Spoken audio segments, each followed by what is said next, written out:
Hello दोस्तों। तो आज मैं स्टार्ट करने जा रहा हूँ फोर्थ चैप्टर, प्राणी जगत। जब आप चारों ओर देखते हैं तो प्राणियों विभिन्न संरचना स्वरूपों पाते हैं। जब अब तक लगभग 10 लाख से अधिक प्राणियों को वर्णन किया जा चुका है। अंततः वर्गीकरण में तो अधिक हो जाता है। इसमें नई खोजी गई प्रजातियों वर्गीकरण में उच्च स्थान पर रखने में सहायता मिलती है। वर्गीकरण का आधार क्या है?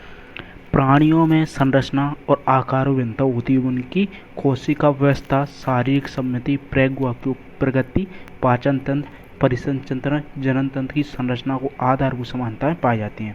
मतलब कि प्राणियों का वर्गीकरण किन किन के आधार पर किया गया है, यानी ये चीज़ बताई कि इसमें किस किस आधार पर प्राणियों का वर्गीकरण किया है। यानी शारीरिक सम्मति, कोशिका की व्यवस्था, प्रज्ञा की प्रकृति, पाचन तंत्र, परिसंचरण और जनन तंत्र की संरचना के आधार पर किया गया है। ठीक है। और अब एक एक स्पेशल दिए गए हैं कि कौन कौन से क्या हैं। एक मतलब कुछ इनमें से कुछ वो बताए गए संगठन के प्रकार, मतलब कि कोशिका की व्यवस्था की बताया, यानी कोशिका के बारे में बताया, कोशिका की व्यवस्था। ठीक है। यद्यपि प्राणी जगत के सभी सदस्य बहुकोशिकीय होते हैं, यानी प्राणी जगत के सभी का सदस्य बहुकोशिकीय ये है, और सभी एक ही प्रकार की कोशिकाओं के संगठन को प्रदर्शित नहीं करते। उदाहरण के लिए स्पंज में कोशिका बिखरे हुए समूह में होती है, ये वे कोशिकीय स्तर का संगठन दर्शाती है। मतलब कि कोशिका बिखरी हुई समूह में होती है, लेकिन उनका जो का एक ही कोशिका होगी, यानी मतलब एक कोशिका नहीं, बहुत सारी कोशिका होती हैं बहुकोशिकीय, लेकिन वन सेल यानी कोई अंग उत्तक वगैरह नहीं बनाई गई, यानी बिखरी हुई संगठन में पाई जाएगी। कोशिकाओं के बीच श्रम का विभाजन होता है, मतलब कि इंडिविजुअल इकाई एक सेल रेस्पायरेशन कार्य करेगी, एक डाइजेशन का कार्य करेगी, ऐसे सेल्स अपना जो कार्य है उसको डिवाइड करेंगे। सिलेंट्रेटा कोशिका अवस्था अधिक होती है, यानी उनमें कोशिका अपना कार्य संगठित होता उत्तक के रूप में करती हैं। तो मतलब इसने ये बोला है कि एक तो मतलब कि स्पंज में क्या है, कोशिकाओं का कोशिकीय स्तर होता है, मतलब कि अलग अलग कोशिका अलग अलग कार्य करेंगी। सिलेंट्रेटा में क्या है कि क्योंकि सिलेंट्रेटा पूरी तरह के एडवांस है, तो अपन ये बता सकते हैं कि उसमें कोशिका संगठित होकर उत्तक का निर्माण कर लेती है, और इस उत्तक स्तर का संगठन पाया जाता है। इनमें उच्च स्तर पर संगठन जो प्लेटियल एलेमेंथीज है, तो यहाँ पर सिलेंट्रेटा और जो टीनोफोरा दोनों है, यानी टीनोफोरा में दोनों में कौन सा पाया जाता है? दोनों में पाया जाता है उत्तक स्तर। ठीक है, उत्तक स्तर पाया जाता है। सिलेंट्रेटा और टीनोफोरा में दोनों में कौन सा पाया जाता है? उत्तक स्तर पाया जाता है। ठीक है। अब प्लेटी हेलमेंथीज के सदस्य और उच्च संघों के में पाए जाते हैं, उत्तक संगठित होकर अंग का निर्माण करते हैं, और प्रत्येक अंग विशेष कार्य करता। और प्राणी जैसे एनिलिडा, आर्थ्रोपोडा, मोलस्का, एकाइनोडा और क्वाड्रेटा मिलकर रज्जु के अंग मिलकर तंत्र के रूप में शारीरिक कार्य करते हैं। यानी यहाँ पर उत्तक स्तर प्लेटी एलिमेंथीज, एस्के एलिमेंथीज में उत्तक था, और अंग तंत्र का कार्य पाया जाता है एनिलिडा से स्टार्ट होता है। अंग तंत्र एनिलिडा से स्टार्ट होता है, और प्लेटी एलिमेंथीज और एस्के एलिमेंथीज दोनों में उत्तक स्तर पाया जाता है। ठीक है। अब आगे प्रत्येक तंत्र एक विशिष्ट कार्य करता है। इस तरह की संरचना अंग तंत्र के स्तर का संगठन कहा जाता है। विभिन्न प्राणी समूह में अंग तंत्र विभिन्न प्रकार की जटिलताएं प्रदर्शित करते हैं। उदाहरण के लिए पाचन भी अपूर्ण और पूर्ण होता है, यानी पाचन के आधार पर किस में बांटा गया है? अपूर्ण और पूर्ण में बांटा गया है, यानी पाचन के आधार पर किस में? अपूर्ण और पूर्ण में बांटा गया है। एक बात याद रखना, जो मैं अंडरलाइन कर रहा हूँ ना, वो वेरी वेरी इंपॉर्टेंट लाइन है। बाकी की ये है कि जो रीडिंग करने के लिए ठीक है, रीडिंग कर सकते हैं और पढ़ सकते हैं, उसको कोई दिक्कत नहीं, लेकिन अंडरलाइन की हुई बहुत इंपॉर्टेंट है। पाचन तंत्र में एक ही प्रकार की मतलब पाचन तंत्र में एक ही द्वार होता है, तो मुख और गुदा दोनों कार्य करता है, जो प्लेटियल में थी। तो ये इंपॉर्टेंट हो गया कि अपूर्ण पाचन तंत्र पाया जाता है किसके अंदर? प्लेटियल में थी, क्योंकि यहाँ पर उत्तक पाया था, उत्तक से पाचन तंत्र स्टार्ट हुआ है। बाकी की जो होते हैं वो अपशोषण वगैरह करते हैं। प्लेटियल तीन कौन सा? अपूर्ण पाचन तंत्र पाया जाता है। अपूर्ण पाचन तंत्र किसको बोला जाए? जिसमें गुदा और मुख दोनों का एक ही का काम करते हैं। गुदा और मुख एक ही होता है, यानी जहाँ से खाएगा वहाँ से ही निकालेगा, है ना। पूर्ण पाचन तंत्र में दो बाह्य द्वार होते हैं, मुख और गुदा। वो पूर्ण पाचन तंत्र, प्लेटियल थी अपूर्ण, बाकी में पूर्ण पाया जाएगा। अगर यहाँ तक आपको वीडियो अच्छा लगा हो तो इसको लाइक कीजिए, शेयर कीजिए और चैनल को सब्सक्राइब कीजिए। अब परिसंचरण तंत्र के बारे में बात हुई है। परिसंचरण तंत्र क्या? खुला रहता है और बंद रहता है। परिसंचरण तंत्र कैसा रहता है? खुला और बंद परिसंचरण तंत्र। रक्त का बाह्य हृदय से सीधे बाहर भेजा जाता है। कोशिका और इसमें डूबे रहते हैं, मतलब कोशिका और जिसको उत्तक रहते हैं वो डूबे रहते हैं, मतलब कि ये हट के द्वारा जो शरीर में से जो ब्लड है वो पंप होगा ना, वो क्या सीधा, जैसे कि मानव में क्या होता है कि धमनी रहता है, स्राव होती है और कैपिलरीज होती हैं, उनके अंदर बंद रहता है, उसको बंद पाचन तंत्र कहा जाता है, क्योंकि अंदर इसके ऊतक या अंगों से या सेल से डायरेक्ट ब्लड कनेक्ट नहीं है, इसलिए उसको क्या बंद परिचन तंत्र बोला जाता है। और जिसमें डायरेक्ट ब्लड ऊतक या अंग डूबे हुए होते हैं उसको बोला जाता है खुला परिचन तंत्र। यानी पाचन तंत्र के आधार पर कितने भागों में खुले परिचन तंत्र और बंद परिचन तंत्र में बांटा गया है ना। अब सम्मति के आधार पर, अब नेक्स्ट है सम्मति। ठीक है, प्राणियों को सम्मति के आधार पर श्रेणीबद्ध किया जाता है। स्पंज मुख्यतः असम्मित होते हैं। अब आगे हम बताते हैं सम्मति, यानी प्राणियों को सम्मति के आधार पर श्रेणीबद्ध किया जा सकता है। स्पंज मुख्यतः असम्मित होते हैं, क्योंकि स्पंज में क्या है, ओनली कोशिकीय पाया जाता है, इसलिए असम्मित होते हैं। कोई उनमें सम्मति डिपेंड करने का कोई वो औचित्य नहीं है। किसी भी केंद्रीय अक्ष से गुजरने वाली दो भागों में बराबर विभाजित नहीं कर सकती, मतलब कि किसी भी केंद्रीय अक्ष से गुजरने वाली रेखा, यानी किसी भी केंद्रीय रेखा जो दो बाजार भागों में विभाजित नहीं कर सकती, वो क्या है, असम्मित होते हैं। और उनको उदाहरण कौन है, स्पंज है।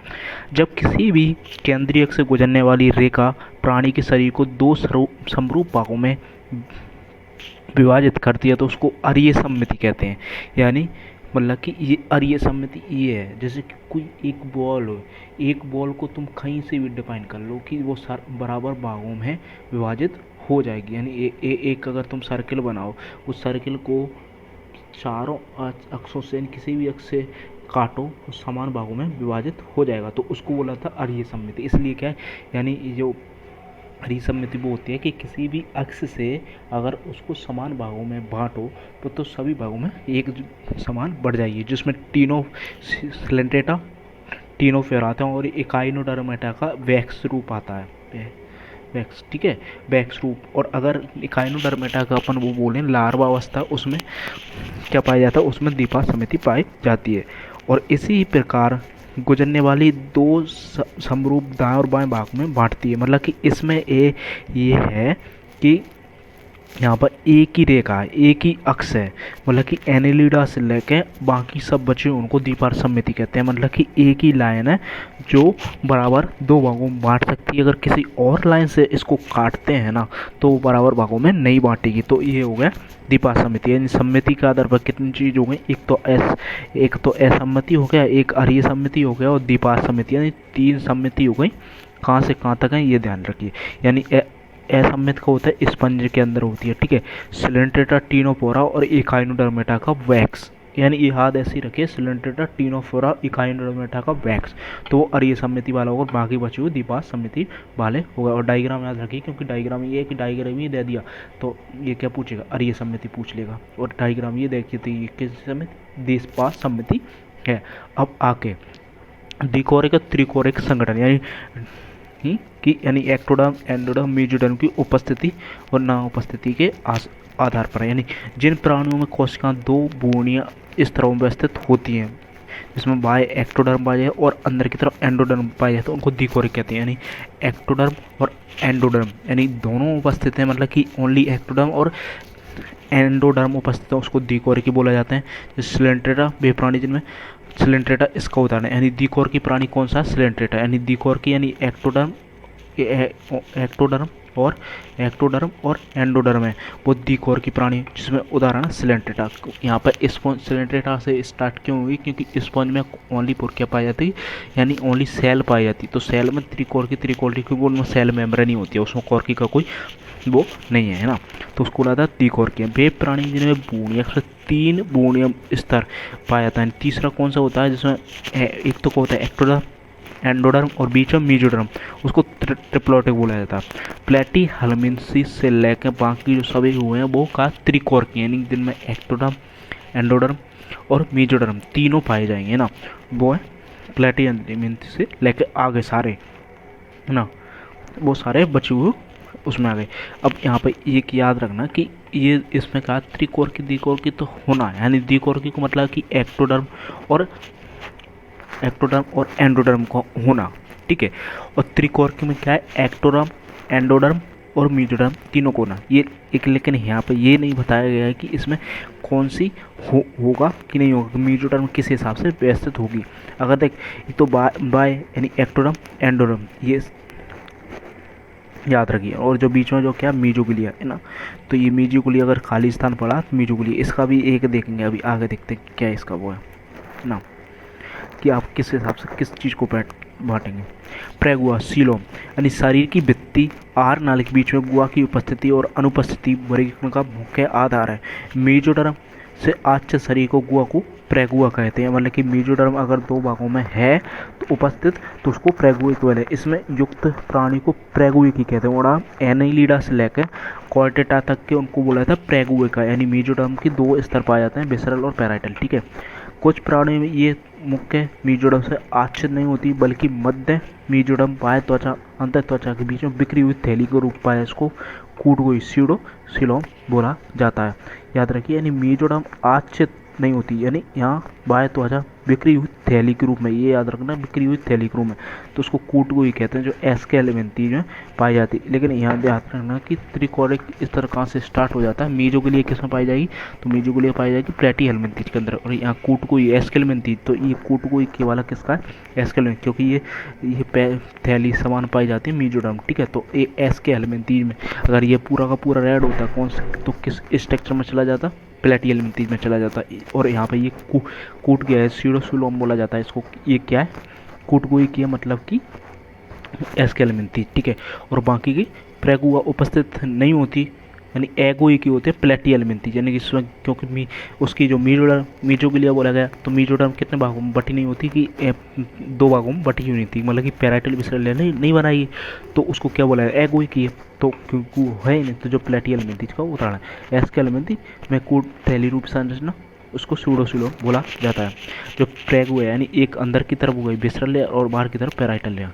ठीक है, तो प्रेगुआ उपस्थिति। अब यहाँ पे ये है क्या कि एगोई की, अब कंफ्यूज ना होना, देखो एगोई की और एक और ये स्ट्रक्चर जो मीजोडर्म दे रखी है, एक्टोडर्म और एंडोडर्म दे रखी है ना, तो त्रिकोर की है, तो है ना, और ये दोनों एक जैसा उदाहरण है। ठीक है, तो इसमें एक है कि आप ये याद रखना है कि ये अंदर की तरफ की प्लेट है ना, उसमें एक रिंग है, और इसमें अंदर की प्लेट में दो रिंग हैं। अगर अंदर की प्लेट में दो रिंग हैं तो त्रिकोर की होगा। ठीक है, और अंदर की प्लेट में एक रिंग है तो एगोई की हो, क्योंकि अगर कन्फ्यूज निकली आ गया, वैसे एक साथ आने के चांस कम है, लेकिन कन्फ्यूज किया गया तो ऐसे याद रख सकते हैं, है ना।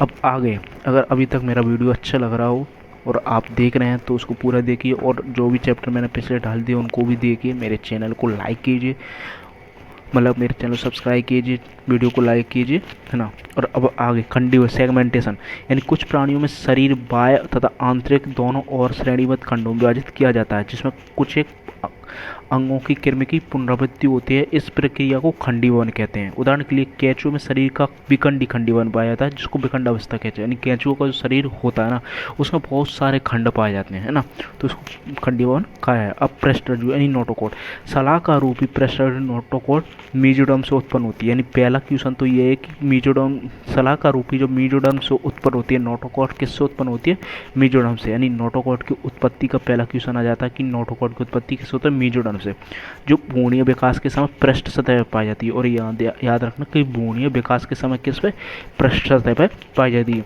पृष्ठरज्जु युक्त प्राणी को रज्जु कहते हैं और पृष्ठरहित प्राणी को अरज्जु को कहते हैं। ये इतना इंपॉर्टेंट लाइन नहीं है क्योंकि ये अपने आप याद हो जाएगी, लेकिन यहाँ पर इंपॉर्टेंट लाइन ये है कि नोटोकॉट किससे उत्पन्न होती है, मीजोडर्म से। ठीक है, और कहाँ पाई जाती है, भ्रूणीय विकास के समय पृष्ठ सतह में पाई जाती है, ये इसका मेन है ना। अब आगे बढ़ते हैं प्राणियों का वर्गीकरण। प्राणियों को विस्तृत वर्गीकरण उपरोक्त मौलिक आधार पर किया गया है। इसका वर्गीकरण विशेष भागों में किया गया है, यानी प्राणियों के वर्गीकरण का एक सारणी दी गई है कि ये कि प्राणी जगत यानी एनिमिलिया कौन सा रहता है, बहुकोशिकीय। संगठन के स्तर, समिति, प्रेगुआ और संघ कौन से हैं, तो संगठन के स्तर कोशिकीय स्तर, कोशिकीय स्तर का प्रेगुआ और गुआ समिति का कोई मतलब नहीं, क्योंकि तो उसका सीधा कौन सा, पॉरीपेरा। ठीक है, अब इसमें उत्तक अंग या अंत तंत्र पाए जाते हैं, तो उसमें क्या है, दो प्रकार की, अरीय सम्मति और द्विपार्श्व सम्मति है। तो अरीय सम्मति में कौन चला जाएगा, सिलेंट्रेटा चला जाएगा और टीनोपीरिया चला जाएगा, सिलेंट्रेटा और टीनोपोरी तीनों पेरा, और ये सम्मति में 2 होगा, ठीक है। और द्विपाद समिति का बिना गुआ का एगुई के कूट गुई के और हालांकि सीलों में उपस्थिति है। तो सीडो सीलोम दहली के समान किसमें एस के एलिमेंट है, गुआ की अनुपस्थिति प्लेटी एलिमेंट है, ठीक है। और गुआ की उपस्थिति एनिलीडा से कॉर्डेटा तक है, ठीक है। और यहाँ पर एक है कि इकाइनोडर्मेटा के जीवन चक्र में के अनुसार अरियो द्विपाद समिति पाई जाती है। ये सबसे बेस्ट लाइन है इस चैप्टर की, ठीक है। तो ये याद रख लेना, मतलब कि अब यहाँ पे अपन को ध्यान रखेगा कि 4 ऑप्शन दे सकता है। अगर नॉर्मली आता है तो संगठन, कोशिका का संगठन, समिति, पेरागुआ और संघ, मतलब कि जिसका को संगठन, समिति, प्रेगुए का, यानी 3 ऑप्शन इसमें से बना देगा और एक और दे देगा। तो ये है कि एक ये क्वेश्चन भी यहाँ पे बन जाएगा। तो इस क्वेश्चन को भी आप अच्छे से ध्यान रखिए कि क्वेश्चन भी बनेगा, एक किस में ये दिया गया है ना। अब आगे मैं डिस्क्राइब करता हूँ। फर्स्ट पोरीपेरा, इनके प्राणियों को सामान्यतः स्पॉन्ज कहते हैं। सामान्यतः ये लवणीय और असम्मति होते हैं। ये बहुकोश के प्राणी, अगर ये पूछा गया कि बहुकोश के प्राणी कौन सा है तो वो पोरीपेरा है ना। जिनके शारीरिक संगठन कोशिकीय स्तर का होता है। स्पंजों में जल परिवहन नाल तंत्र पाया जाता है। ये इसका बहुत इंपॉर्टेंट क्वेश्चन है कि स्पंज में जल परिवहन या नाल तंत्र पाया जाता है। ये एक इम्पोर्टेंट क्वेश्चन है स्पंज का, यानी स्पंजों में जल परिवहन और नाल तंत्र पाया जाता है। जल सूक्ष्म रंध्र ऑस्टिया, जिसको सूक्ष्म रंध्र केवल ऑस्टिया द्वारा शरीर के केंद्रीय गुहा है, यानी स्पंजोसील बोला जाता है। इसकी गुहा प्रवेश करता है और बड़े रंध्र ऑस्कुलम द्वारा बाहर निकलता है।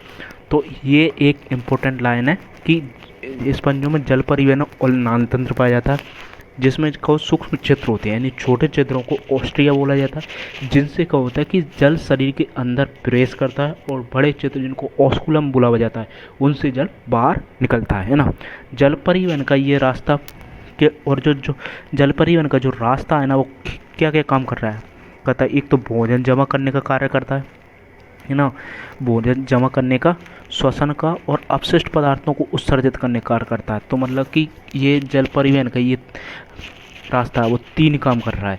भोजन को जमा करने का, उसको सांस लेने में हेल्प कर रहा है, और अपशिष्ट पदार्थों जो उत्सर्जन पदार्थ हैं उसको बाहर निकालने का कार्य करता है ना। और एक स्पेशल कोशिका होती है कॉइनोसाइट, यानी कॉलर कोशिका, जो स्पंज में ही पाई जाती है। जो और ये भी है कि कॉलर कोशिका किसका विशिष्ट लक्षण है, यानी कॉइनोसाइट कोशिका स्पंज का लक्षण है। और ये भी पूछ लेता है कि कॉइनोसाइट और कॉलर कोशिका पाई कहाँ जाती हैं, तो पाई जाती हैं स्पंज गुहा में और नाल तंत्र को आश्रित करती हैं, ठीक है। कोशिकाओं पाचन होता है, इन कोशिका के अंदर पाचन होता है, तो इंट्रा कोशिक पाचन हो गया, ठीक है। कंकाल शरीर को आदान प्रदान करता है, कंकाल शरीर को इसका आदान प्रदान करता है, ठीक है। जो कंटन और स्पंजी तंतुओं को बना होता है, कंटिकाओं और स्पंजन तंतुओं को कंकाल बना होता है, जो कि इसके शरीर को आधार प्रदान करता है ना। स्पंज में प्राणी और मादा पृथक नहीं होते हैं, ये दोनों एक साथ होते हैं। वे उभयलिंगीय शरीर होते हैं, और अंड और शुक्राणु दोनों एक ही द्वारा बनाए जाते हैं। इसमें अलैंगिक जन्म विखंडन द्वारा होता है, और लैंगिक जन्म युग्मकों को द्वारा होता है। निषेचन आंतरिक होता है और परिवर्तन अप्रत्यक्ष होता है, जिसमें बैक्स से भिन्न आकृति की लार्वा पाई जाती है, यानी लार्वा पाया जाता है, उसके लिए अप्रत्यक्ष परिवर्तन बोला गया है। इसको उदाहरण में साइकन ना, और इस साइकन ये जिसको बोला साइपा, स्पॉन्जिला जिसको स्वच्छ जलीय स्पॉन्ज बोला जाता है, और बहुत स्पॉन्जिया बोला जाता है। इसके 3 ये है, यानी साइकन यानी साइपा, ठीक है, स्पॉन्ज और स्पॉन्जिला यानी, और ये इनका ये स्वच्छ जलीय स्पॉन्ज किसको बोला जाता है, स्पॉन्जिला, बहुत स्पॉन्ज, यानी ये आपको बहुत नहाने की आप जिसकी बाथरूम में रहती है उसके समान देख लेना कि नहाने के स्ट्रक्चर एक जो शरीर को घिसने का आता है उसके समान है। तो इसको बोला था स्पॉन्जिला, यानी बहुत स्पॉन्जिला के स्वच्छ जलीय में बोला जाता है स्पॉन्ज बोला जाता है ये वाला, ठीक है। तो उसको स्वच्छ जलीय स्पॉन्ज, और स्पॉन्जिया को क्या बोला जाता है, बहुत स्पॉन्ज बोला जाता है ना। अगर आपको यहाँ तक ये वीडियो पसंद आया हो और जो मैं बता रहा हूँ वो आपने ध्यान से सुना हो, तो इससे ज़्यादा बार आएगा नहीं। और वीडियो पसंद आया तो चैनल को सब्सक्राइब कीजिए, लाइक कीजिए और इसको शेयर कीजिए। और आगे का जो पार्ट है उनको मैं आगे आपको यूट्यूब इसी चैनल पर डालूँगा। Thank you.